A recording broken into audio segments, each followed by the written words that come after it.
दोस्तों नमस्कार, ये है मार्गदर्शन फॉर सिविल सर्विसेज। मैं अनुराग चौधरी। दोस्तों, नागरिक शास्त्र अथवा राजनीति विज्ञान से आयोजित की जाने वाली विभिन्न परीक्षाओं के लिए महत्वपूर्ण प्रश्नों के अध्ययन के क्रम में इस वीडियो में प्रस्तुत है लोक प्रशासन यानी पब्लिक एडमिनिस्ट्रेशन से संबंधित महत्वपूर्ण प्रश्नों का रिवीजन, जो आगामी विभिन्न परीक्षाओं जैसे TGT, PGT, LT grade, government inter college प्रवक्ता, गवर्नमेंट डिग्री कॉलेज, उच्चतर शिक्षा असिस्टेंट प्रोफेसर, केंद्रीय विद्यालय संगठन और नेट जेआरएफ राजनीति विज्ञान के लिए बहुत ही उपयोगी है। तो आइए शुरू करते हैं लोक प्रशासन सिद्धांत एवं व्यवहार से संबंधित महत्वपूर्ण प्रश्नों का भाग 1। पहला प्रश्न है दोस्तों, प्रशासन का बुनियादी और आवश्यक तत्व कौन सा है? ऑप्शन है बजट, प्रशासनिक कानून, संगठन या फिर अनुशासन। तो सही उत्तर संगठन यानी ऑर्गेनाइजेशन। लोक प्रशासन प्रशासन की प्रक्रियाओं का अध्ययन है। संगठन बनाना प्रशासन का बुनियादी और आवश्यक तत्व है। बजट, प्रशासनिक कानून और अनुशासन किसी भी संगठन के सुचारू संचालन में सहयोगी कारक हैं। तो याद रखिएगा, एडमिनिस्ट्रेशन यानी प्रशासन का बुनियादी और आवश्यक तत्व संगठन या ऑर्गेनाइजेशन है। अगला प्रश्न है, स्टीफन पी रॉबिन्स के अनुसार संप्रेषण में 3 प्रकार के अवरोधों में क्या शामिल नहीं है? शारीरिक, व्यक्तिगत, तकनीकी या भाषा संबंधी। तो सही उत्तर तकनीकी जो है अवरोध। दोस्तों, स्टीफन पी रॉबिन्स ने संप्रेषण यानी कम्युनिकेशन के 3 प्रकार के अवरोधों की चर्चा की है। शारीरिक अवरोध, व्यक्तिगत अवरोध और भाषा संबंधी अवरोध। दोस्तों, तकनीकी या टेक्नोलॉजी ये संप्रेषण के अवरोध में शामिल नहीं है। तो बहुत ही महत्वपूर्ण है, एक विचारक हैं स्टीफन पी रॉबिन्स। इनके अनुसार संप्रेषण में 3 प्रकार के जो अवरोध हैं, शारीरिक, व्यक्तिगत और भाषा संबंधी अवरोध हैं। तकनीकी अवरोध इसमें शामिल नहीं हैं। अगला प्रश्न है, स्वतंत्र नियामक आयोग अद्वितीय नवाचार है कहाँ का?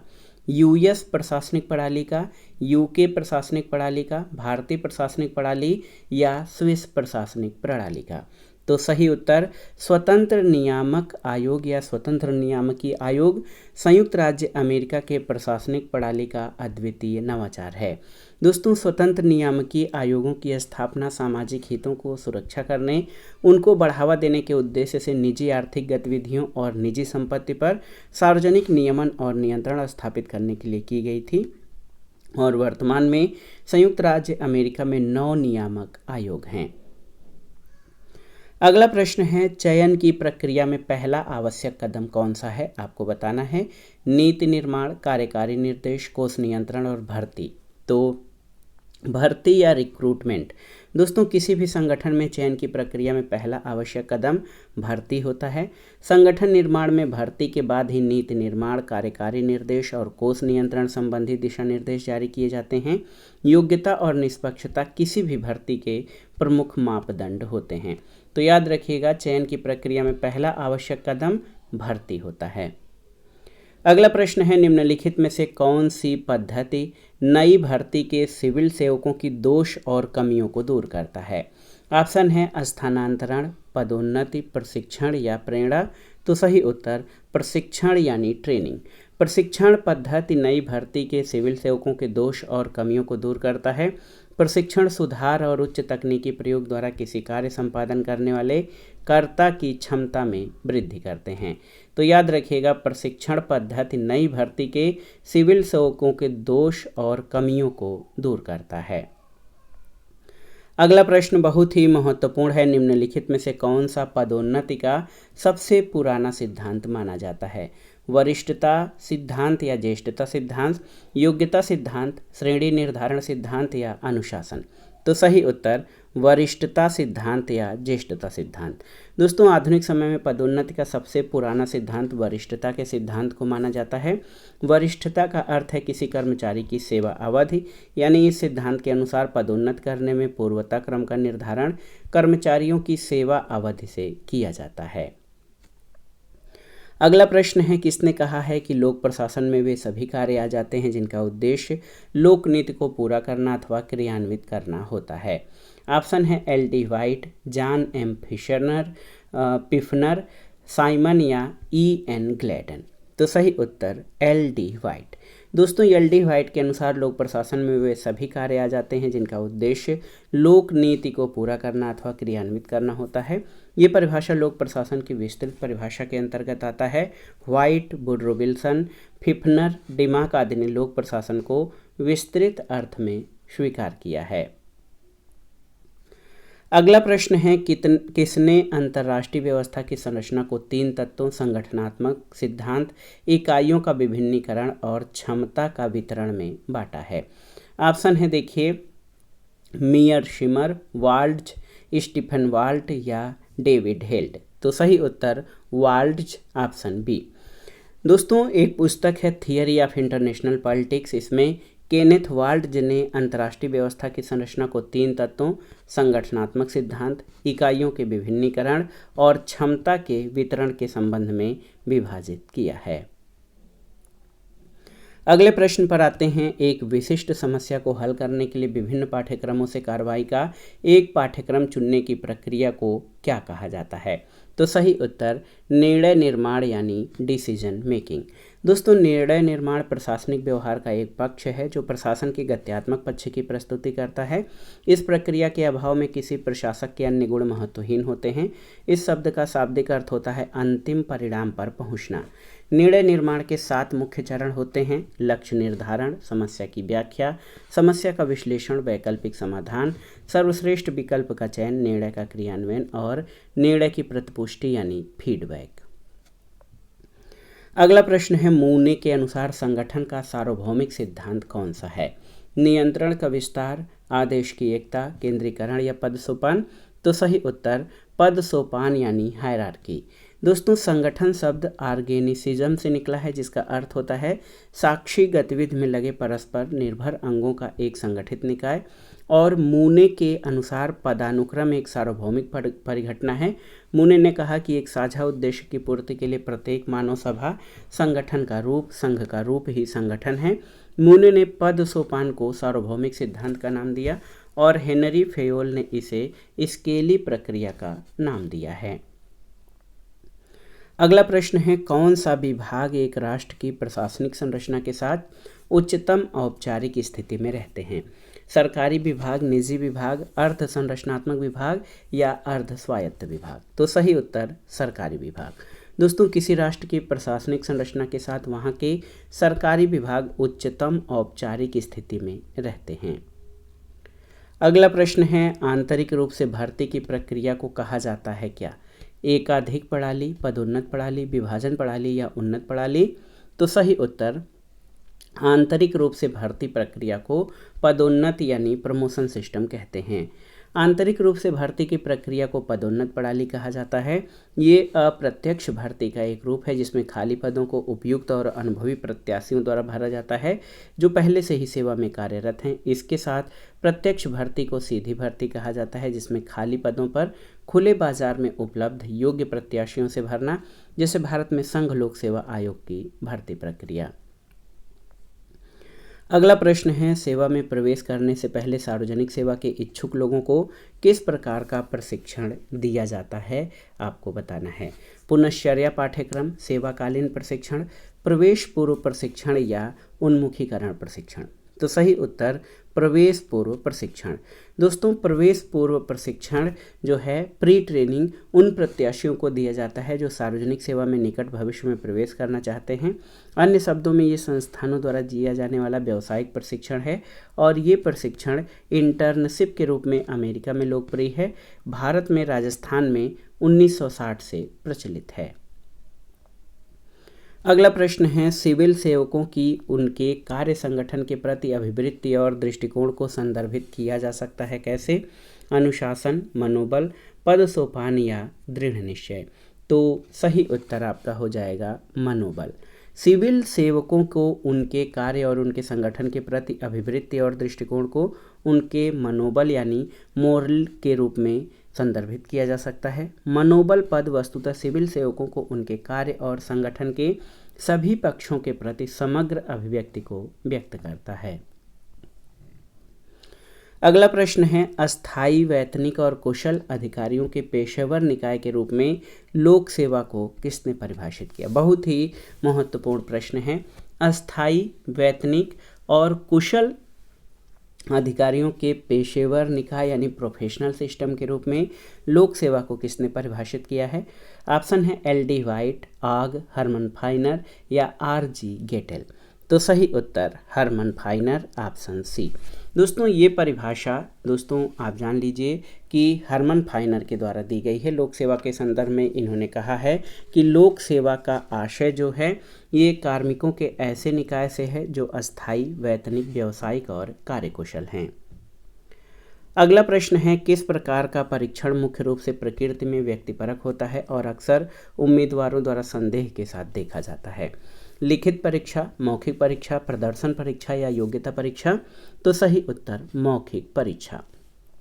योग्यता को निर्धारित करने वाली परीक्षण प्रणाली में मौखिक परीक्षा या जो वाइवा होता है इसकी प्रकृति नितांत व्यक्तिपरक होती है और अक्सर उम्मीदवार द्वारा इसे संदेह की नज़रों से देखा जाता है। अगला प्रश्न है, एक कर्मचारी के लिए किस प्रकार का प्रशिक्षण दिया जाता है जो पहले से ही सेवा में है? तो याद रखिएगा, पहले से सेवा में रहने वाले कर्मचारियों को दोस्तों सेवाकालीन प्रशिक्षण दिया जाता है और पूर्व प्रवेश परीक्षण उन लोगों को दिया जाता है जो सेवा में आना चाहते हैं या उनका चयन हो गया है और उनको व्यावसायिक प्रशिक्षण दिया जाता है। लेकिन जो कर्मचारी किसी प्रकार पहले से सेवा में हैं उनको सेवाकालीन प्रशिक्षण दिया जाता है। अगला प्रश्न है, प्रशासनिक कृत्यों और निर्णयों की वैधता के निर्धारण करने की न्यायालयों की शक्ति को जाना जाता है किस रूप में? प्रशासनिक कृत्यों और निर्णयों की वैधता के निर्धारण करने की न्यायालयों की शक्ति को जाना जाता है। ऑप्शन है न्यायिक समीक्षा, वैधानिक अपील, विधायी समीक्षा या बंदी प्रत्यक्षीकरण। तो सही उत्तर न्यायिक समीक्षा यानी जुडिशियल रिव्यू। दोस्तों प्रशासनिक कृत्यों और निर्णयों की वैधता का निर्धारण करने वाली शक्ति न्यायपालिका में निहित है। न्यायपालिका की इस शक्ति को न्यायिक समीक्षा या न्यायिक पुनर्विलोकन के नाम से जाना जाता है। अगला है, निम्नलिखित में से क्या मानव संबंध आंदोलन से स्वाभाविक रूप से विकसित हुआ है? देखिए, व्यवस्था उपागम, व्यवहारवादी उपागम, आगत उपागम या निर्गत उपागम। तो सही उत्तर व्यवहारवादी उपागम। बिहेवियरल अप्रोच मानव संबंध आंदोलन से संबंधित है। मानव संबंध आंदोलन से व्यवहारवादी उपागम स्वाभाविक रूप से विकसित हुआ है। मानव संबंध आंदोलन तीव्र मशीनीकरण जैसे वैज्ञानिक प्रबंध के स्थान पर मनुष्य के स्वभाव को अध्ययन पर बल देता है। अगला प्रश्न है, प्रशासनिक नीति की मुख्य वाक्य का निर्धारण करने का कार्य है। बहुत ही महत्वपूर्ण प्रश्न है। प्रशासनिक नीति की मुख्य वाक्य का निर्धारण करने का कार्य है मुख्य कार्यकारी का, लेखा परीक्षक का, जनसंपर्क अधिकारी का या मानव संसाधन प्रबंधक का? तो सही उत्तर मुख्य या कार्यकारी। प्रशासनिक नीति की मुख्य वाक्य का निर्धारण करने का कार्य मुख्य कार्यकारी का है। नीति निर्माण, कल्याणकारी प्रबंध, आर्थिक कार्यकारी विकास और बाहरी मामलों से संबंधित मुख्य कार्य प्रमुख कार्यपालिका द्वारा किए जाते हैं। अगला प्रश्न बहुत ही महत्वपूर्ण है, आप देख सकते हैं। शिकागो स्कूल जिसने व्यवहारवादी आंदोलन के लिए महत्वपूर्ण भूमिका अदा की थी, इसकी स्थापना किसने की थी? बहुत ही महत्वपूर्ण प्रश्न है। शिकागो स्कूल जिसने व्यवहारवादी आंदोलन के लिए महत्वपूर्ण भूमिका अदा की थी, इसकी स्थापना किसने की थी?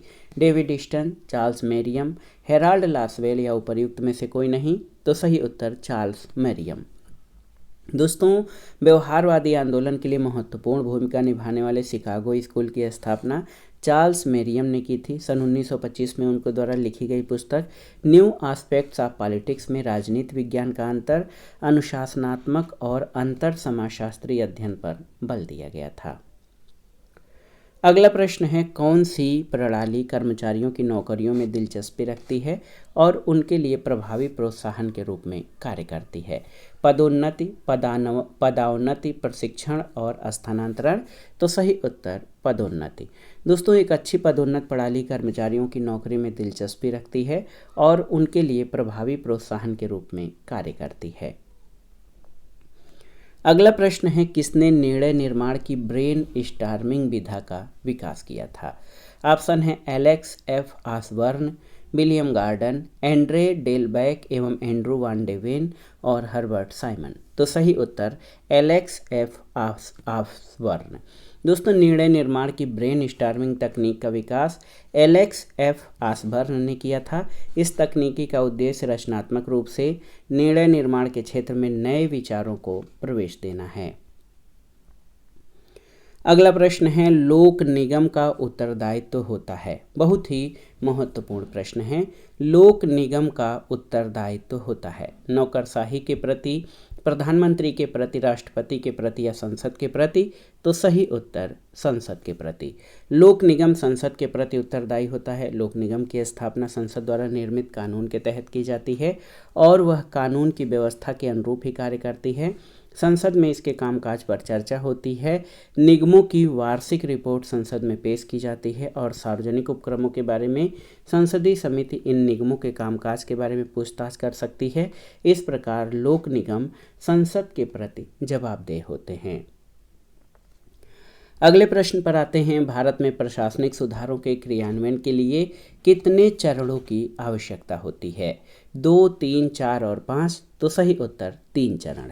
भारत में प्रशासनिक सुधारों का क्रियान्वयन 3 चरणों या स्तरों पर किया जाता है, केंद्र स्तर, राज्य स्तर और स्थानीय स्तर पर। तो याद रखिएगा, भारत में प्रशासनिक सुधारों का क्रियान्वयन 3 चरणों में किया जाता है। अगला प्रश्न है, निम्नलिखित में से कौन लोक प्रशासन का जनक माना जाता है? बहुत ही महत्वपूर्ण प्रश्न है, आपको विकल्प बताने की आवश्यकता नहीं है। Woodrow Wilson.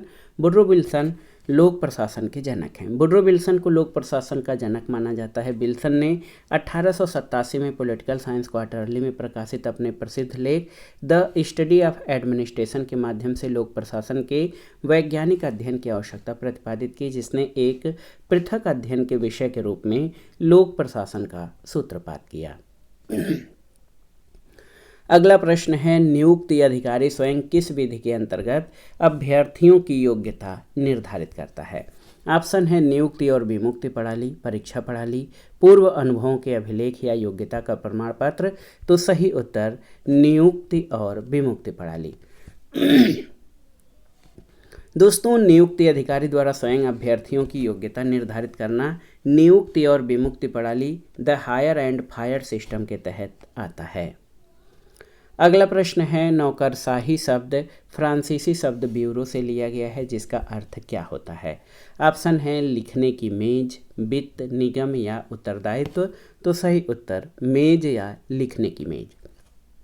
दोस्तों, बहुत ध्यान से देखिएगा। सबसे पहले फ्रांसीसी लेखक विंसेंट डी गोर्ने ने ब्यूरोक्रेसी या नौकरशाही शब्द का प्रयोग किया था। ये 2 शब्दों के योग से बना है, ब्यूरो और क्रेसी। ब्यूरो का तात्पर्य मेज और क्रेसी का अर्थ सरकार से है। आलोचनात्मक रूप से नौकरशाही को मेज की सरकार माना जाता है। अगला प्रश्न है, प्रबंधन की कौन सी प्रणाली का पर्यावरण के साथ कोई अंतर संबंध नहीं है? बंद प्रणाली, खुली प्रणाली, अनुकूलन प्रणाली या परिवर्तनीय प्रणाली। तो सही उत्तर प्रबंधन की बंद प्रणाली का पर्यावरण के साथ कोई अंतर संबंध नहीं है। प्रबंधन की बंद प्रणाली या क्लोज सिस्टम में पर्यावरण के साथ कोई अंतर संबंध नहीं होता, जबकि खुली प्रणाली में संगठन अपने पर्यावरण के साथ निवेश निर्गत यानी आउटपुट इनपुट के आधार पर अंतर संबंधित होते हैं। अगला प्रश्न है, वाटसन ने सेवन या संगठनात्मक ढांचे के माध्यम से प्रबंध और नेतृत्व के मध्य अंतर की व्याख्या की है। इनमें निम्न में से क्या शामिल नहीं है? रणनीति, संरचना, समर्थन और व्यवस्था। तो सही उत्तर समर्थन हो जाएगा, ऑप्शन सी। वाटसन ने सेवन या संगठनात्मक ढांचे के माध्यम से प्रबंध और नेतृत्व के मध्य जो अंतर किया है उसमें समर्थन या सपोर्ट शामिल नहीं है, जबकि स्ट्रेटजी यानी रणनीति, संरचना यानी स्ट्रक्चर, तरीका यानी स्टाइल, स्टाफ यानी जो कर्मचारी, कुशलता यानी स्किल और पर्यवेक्षक यानी सुपर ऑर्डिनेट इसमें शामिल हैं। अगला प्रश्न बहुत ही महत्वपूर्ण है लोक प्रशासन का कि किसने संगठन के सिद्धांतों को मिथक और लोकोक्तियां कहते हुए अस्वीकृत कर दिया था? तो सही उत्तर साइमन। हर्बर्ट साइमन ने संगठन के सिद्धांतों को मिथक और लोकोक्तियां कहकर अस्वीकृत किया है। साइमन ने अपनी कृति द प्रोवर्ब्स ऑफ एडमिनिस्ट्रेशन में लिखा है कि प्रत्येक सिद्धांत के लिए हमें उतना ही सत्य प्रतीत होने वाला स्वीकार्य विरोधी सिद्धांत मिल सकता है। सिद्धांत में ये संकेत नहीं मिलता कि कौन सा नियम प्रयुक्त किए जाने के लिए उपयुक्त है। तो याद रखिएगा, संगठन के सिद्धांतों को मिथक और लोकोक्तियां कहते हुए साइमन ने अस्वीकृत कर दिया था। अगला प्रश्न है, कौन सी क्षमता निर्माण की पद्धति नहीं है, आपको बताना है। बहुत ही महत्वपूर्ण प्रश्न है, कौन सी क्षमता निर्माण की पद्धति नहीं है। ये प्रश्न बहुत ही महत्वपूर्ण है। ऑप्शन है देखिए, प्रशिक्षण, सुधार, प्रौद्योगिकी या लोचशीलता। तो सही उत्तर लोचशीलता। देखिए, किसी भी कार्य को निश्चित समयावधि के अंतर्गत कुशलता से संपन्न करा लेना क्षमता निर्माण का उद्देश्य है। प्रशिक्षण, सुधार और प्रौद्योगिकी किसी कार्य संपादन करने वाले कर्ता की क्षमता में वृद्धि करते हैं। लोचशीलता का संबंध कार्य करने की रणनीति से है और इस रणनीति का अनुप्रयोग करते हुए उद्देश्य की प्राप्ति सरलतम ढंग से किया जा सकता है। अगला प्रश्न है, निम्नलिखित में से कौन सा सुशासन का संकेतक नहीं है। ऑप्शन है कानून का शासन, भ्रष्टाचार की समाप्ति, प्रभावी और अनुक्रियाशील प्रशासन या नौकरशाही प्रशासन। तो सही उत्तर नौकरशाही प्रशासन ये सुशासन का संकेतक नहीं है। दोस्तों, नौकरशाही प्रशासन सुशासन का संकेतक नहीं है, ये दुशासन का संकेतक भी नहीं है, बल्कि आधुनिक शासन प्रणाली की अनिवार्य विशेषता है। जबकि कानून का शासन भ्रष्टाचार की समाप्ति और प्रभावी तथा अनुक्रियाशील प्रशासन सुशासन से संबंधित हैं और गुड गवर्नेंस के आधार हैं। अगला प्रश्न है, निम्नलिखित में से नागरिक समाज या सिविल सोसाइटी की एक महत्वपूर्ण विशेषता क्या है, आपको बताना है। बाध्यकारिता, सामीप्य, स्वेच्छा या दया। तो सही उत्तर आपका हो जाएगा स्वेच्छा। दोस्तों, आधुनिक लोकतांत्रिक तरीके से गठित नागरिक समाज की विशेषता स्वेच्छा है। हीगल जैसे सर्वसत्तावादी विचारक और मार्क्सवादी विचारधारा का समर्थन करने वाले विद्वान नागरिक समाज की विशेषता बाध्यकारिता बताते हैं। ग्राम्सी ऐसे विचारक हैं जिन्होंने नागरिक समाज को अपने अध्ययन का केंद्र बनाया। इन्होंने अपनी प्रसिद्ध रचना द प्रिजन नोटबुक में आधिपत्य या हेजेमनी शब्द का प्रयोग किया है, लेकिन यहाँ आधिपत्य का अर्थ परंपरागत अर्थ से भिन्न है। यहाँ आधिपत्य का तात्पर्य सहमति से है। अगला प्रश्न है कि प्रतिबद्ध नौकरशाही प्रतिबद्ध होती है किसके प्रति। ऑप्शन है राज्य के प्रमुख से, संविधान से, निश्चित विचारधारा से या सभी से। तो सही उत्तर सभी से। ऐसे कैसे, तो आप जान लीजिए। प्रतिबद्ध नौकरशाही का स्वरूप समय और परिस्थितियों के अनुरूप बदलता रहता है। अधिनायकवादी या तानाशाही राज्यों में नौकरशाही की प्रतिबद्धता राज्य के प्रमुख के प्रति रहती है। जर्मनी में हिटलर और इटली में मुसोलिनी इसके उदाहरण हैं। साम्यवादी या समाजवादी व्यवस्थाओं में एक निश्चित विचारधारा को घोषित किया जाता है और नौकरशाही को विचारधारा के प्रति प्रतिबद्धता व्यक्त करनी पड़ती है।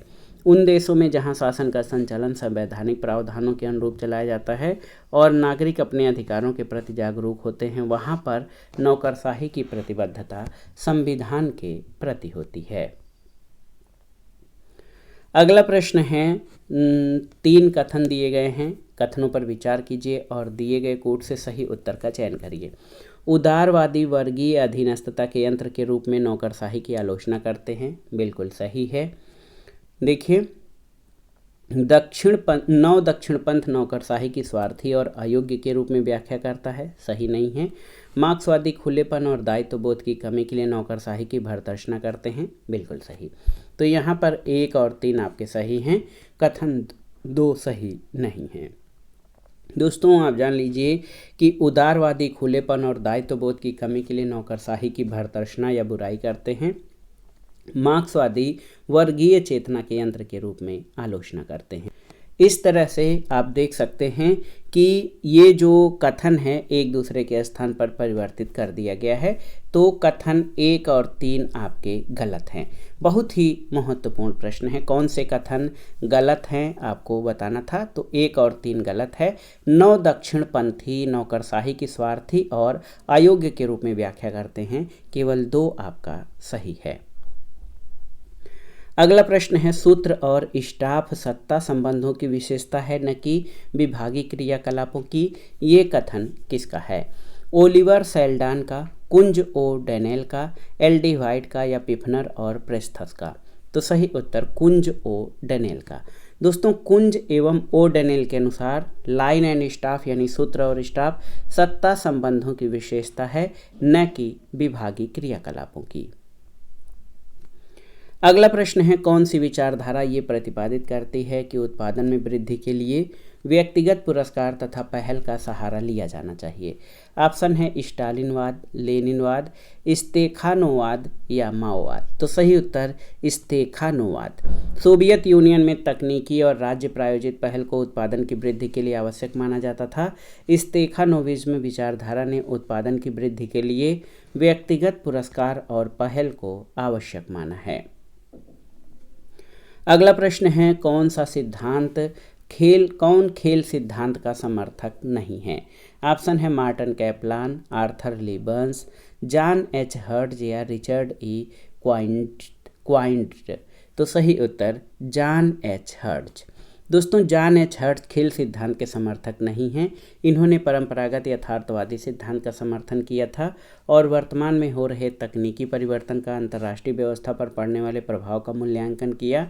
इन्हें यथार्थवाद के पुनर्जीवन के लिए माना जाता है। तो जॉन एच हर्ट्ज परंपरागत यथार्थवादी सिद्धांत के समर्थक हैं, न कि खेल सिद्धांत के। अगला प्रश्न है, कौन सा सिद्धांत नेतृत्व के बहुआयामी तथ्य को प्रकाशित करता है? आपको बताना है। Behavioural theory, trait theory, situational theory या इनमें से कोई नहीं। तो सही उत्तर सिचुएशनल थियरी। दोस्तों, सिचुएशनल थियरी नेतृत्व के बहुआयामी तथ्य को प्रकाशित करता है। नेता अपने अनुयायियों की इच्छाओं को पहचानता है और ऐसी विधियों का पालन करता है जो उन्हें संतुष्ट करता है। परिस्थिति सिद्धांत इस बात पर जोर देता है कि नेतृत्व की कोई भी सबसे अच्छी अवस्था सभी स्थितियों में सार्वभौम रूप से लागू नहीं होती है। नेता को स्थिति के अनुरूप अपनी शैली बदलनी पड़ती है।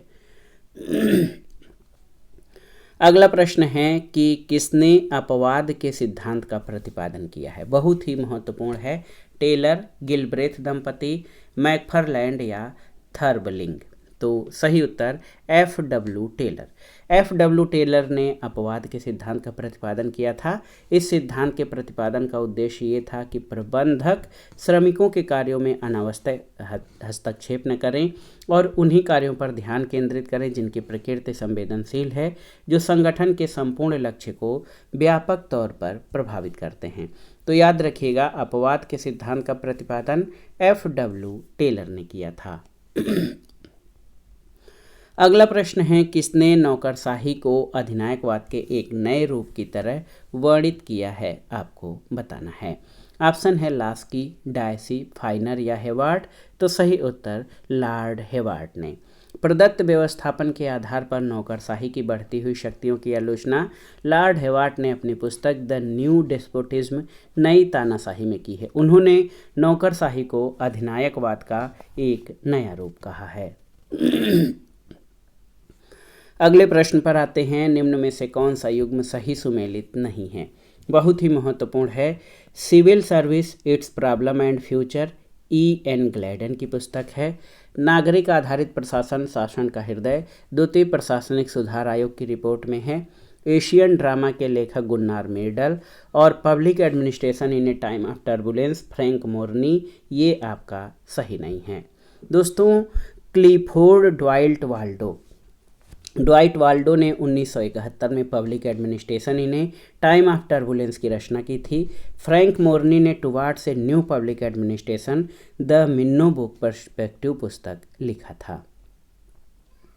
अगला प्रश्न और इस वीडियो का आखिरी प्रश्न है कि निम्नलिखित में से कौन एक तथ्य प्रत्यक्ष भर्ती की विशेषता नहीं है? ऑप्शन है कि यह लोकतांत्रिक मापदंडों के अनुरूप होता है, ये समाज में प्रतियोगिता को प्रेरित नहीं करता, ये क्षमतावान तथा योग्य लोगों को आकर्षित करता है, ये भर्ती के लिए अधिक विस्तृत स्रोत प्रस्तुत करता है। तो आपसे पूछा गया है कि कौन प्रत्यक्ष भर्ती की विशेषता नहीं है, तो ऑप्शन बी नहीं है कि ये समाज में प्रतियोगिता को प्रेरित नहीं करता। प्रत्यक्ष भर्ती समाज में प्रतियोगियों को प्रेरित करती है। और ये भर्ती विज्ञप्ति के माध्यम से खुली भर्ती प्रक्रिया में अच्छे पदों पर चयन के लिए प्रतियोगी प्रेरित होते हैं। योग्यता और निष्पक्षता इस भर्ती प्रक्रिया के मापदंड हैं, इसलिए लोकतांत्रिक ढंग से क्षमतावान और योग्य लोगों को आकर्षित करना इस प्रक्रिया का उद्देश्य है। तो दोस्तों, प्रत्यक्ष भर्ती या खुली भर्ती लोकतांत्रिक मानदंडों के अनुरूप होती है।